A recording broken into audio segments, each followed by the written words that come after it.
யோவான சுவிசேஷ புஸ்தகம் 21 அதிகாரம் 6 வசனம். அப்பொழுது அவர், நீங்கள் படகு வலது புறமாக வளைய போடுங்க, அப்பொழுது உங்களுக்கு அகப்படும் என்றார். அப்படியே அவர்கள் போட்டு திரளான மீன்களை அகப்பட்டதினால் அதை இழுக்க மாட்டாது இருந்தார்கள். இந்த இடத்துல ஏசப்பா சீஷர்களை பார்த்து வலைய இடது பக்கம் போடுங்கன்னு சொல்லல,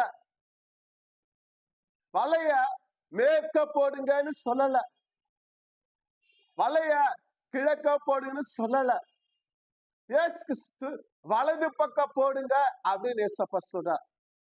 அப்ப அது ஆவிக்குரிய அர்த்தம் என்னன்னு பார்க்கும்போது ஏசப்பா என்ன சொல்ல வராரு? உங்கள் வலைய வலது பக்கம் என்பது இயேசு கிறிஸ்துவை தான் குறிக்கிறது. உங்க வலைய ஏன் மேல போடுங்க, உங்க குடும்ப பிரச்சனைய ஏன் மேல போடுங்க, உங்க எதிர்காலத்தை ஏன் மேல போடுங்க, உங்க திருமண காரியத்தை ஏன் மேல போடுங்க, உங்களுடைய வியாதிகளை ஏன் மேல போடுங்க அப்படின்னு ஏசப்பா சொல்ல வரா.